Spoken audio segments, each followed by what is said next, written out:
organ dalam badan kita, iaitu jantung. Besar ni je saiz dia, besar buku 5 kita ni bila digenggam kuat. Kecil kan? Taklah kecil sangat.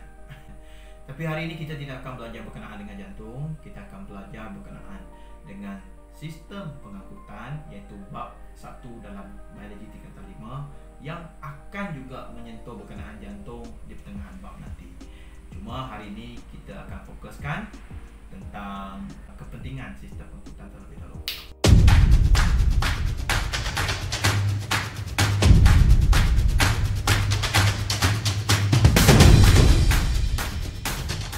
Assalamualaikum dan salam sejahtera kepada yang menonton video ini. Okey, pada hari ini seperti yang cikgu nyatakan tadi, kita akan belajar tentang kepentingan sistem pengangkutan. Kenapa kita perlukan sistem pengangkutan dalam badan ni? Okey, ada 2 poin. Poin yang pertama, semua sel hidup memerlukan nutrien makanan dan juga oksigen. Dan dua benda ini hanya boleh didapati daripada persekitaran luar, maksudnya oksigen daripada atmosfera. Lepas tu makanan daripada luar badan. Kita perlu masukkan ke dalam, cernakan dan jadikan sebagai bahan pokok untuk meneruskan proses kehidupan. Semua organisma yang wujud di muka bumi perlukan oksigen, perlukan makanan. Alright. Poin yang kedua, semua bahan yang diperlukan tadi itu, contohnya oksigen, contohnya air, contohnya makanan, apabila telah berlakunya proses biokimia dalam badan, bahan-bahan ini tadi akan bertukar menjadi bahan kumuh, di mana ia perlu disingkirkan. Contoh oksigen, apabila kita telah gunakan oksigen, proses pengoksidaan berlaku di dalam badan. Oksigen tadi akan ditukarkan kepada karbon dioksida, kepada gas karbon dioksida, yang mana gas karbon dioksida ini perlu disingkirkan daripada badan. Kenapa? Kerana karbon dioksida ini bersifat toksik. Begitu juga dengan air. Apabila telah digunakan, air yang berlebihan akan dikeluarkan dari badan sebagai bahan kumuh yang dikenali sebagai urea. Kata kunci dia dekat sini, bahan kumuh perlu disingkirkan. Jadi pengeluaran bahan kumuh ini dan juga bagaimana nak memasuki semua bahan keperluan tadi, itu memerlukan sistem pengangkutan. Okey. Baik. Seterusnya, seperti yang kita semua sedia maklum, kita dapat 2 jenis organisma utama, iaitu terdiri daripada organisma mati sel, iaitu kita, haiwan-haiwan yang kamu tengok berkeliaran di luar sana tu. Okey, tumbuh-tumbuhan yang banyak sel, dan di samping itu satu lagi jenis organisma ialah organisma unisel, yang mana kita dapat lihat dengan mata kasar, saiznya yang sangat kecil.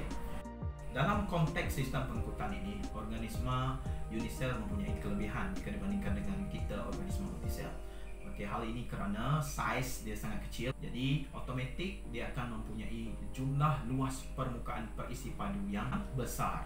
Okey, cikgu ulang semula kata kunci di sini, jumlah luas permukaan perisi padu yang besar. Apa yang dimasukkan dengan sini adalah proses resapan ringkas boleh berlaku secara efisien, secara berkesan, di mana oksigen yang diperlukan boleh masuk ke dalam badan kerana dia hanya punya satu sel saja, setebal satu sel, diseliputi oleh membran plasma sahaja. Jadi oksigen boleh meresap masuk dengan mudah ke dalam organisma ini. Begitu juga dengan bahan kumuh yang telah dihasilkan, boleh meresap keluar dengan mudah sekali, hanya melalui resapan ringkas. Okey, organel-organel bagi organisma unisel juga adalah berdekatan dengan permukaan membran plasma.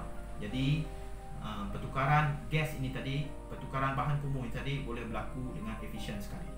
Berbeza dengan organisma unisel, kita sebagai organisma multisel mempunyai isi padu yang padat. Badan kita ini lebih kompleks jika dibandingkan dengan organisma unisel. Jadi kita mempunyai jumlah luas permukaan perisi padu yang kecil. Contoh yang pertama, resapan ringkas akan berlaku dengan sangat lambat. Okey, di mana pertukaran gas, di mana pertukaran bahan kumuh tadi secara resapan ringkas adalah mustahil berlaku, ataupun berlaku dengan sangat perlahan. Poin yang seterusnya, kebanyakan sel dalam badan kita adalah berjauhan daripada lapisan kulit, daripada permukaan lapisan kulit kita ni. Okey, jadi adalah mustahil untuk reservoir ringkas berlaku bagi setiap sel untuk membuang bahan kumuh daripada badan dan juga mengambil oksigen daripada luar, kerana lokasi sel-sel ini yang jauh dari permukaan kulit. Dan seterusnya, poin yang ketiga, kebanyakan organisma multisel mempunyai lapisan luar ataupun kulit yang tidak telap.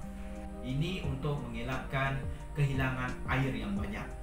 Permukaan yang tidak telap ini menyebabkan bahan daripada luar tidak dapat masuk ke dalam badan. Kerana 3 poin ini tadi, badan kita memerlukan sistem pengangkutan lebih daripada organisma unisel.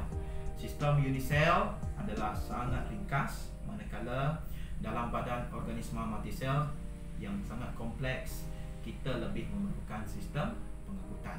Jadi cikgu ulang sekali lagi, organisma unisel reservoir ringkas boleh berlaku dengan efisien, di mana pertukaran gas, pertukaran bahan kumuh boleh berlaku dengan sangat cepat.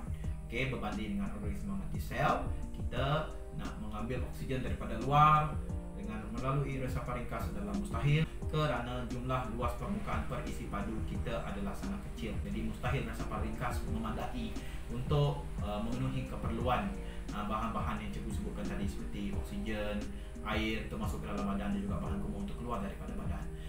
Okey, itu tadi adalah berkenaan dengan kepentingan sistem pengangkutan. Cikgu harap video ini dapat membantu anda untuk subtopik ini. Kita akan berjumpa lagi untuk subtopik yang seterusnya dalam bab ini. Okey, kita akan sama-sama membincangkan tentang bab sistem pengangkutan lebih menyeluruh lagi dalam video yang seterusnya. Sekian, terima kasih. Assalamualaikum dan salam sejahtera.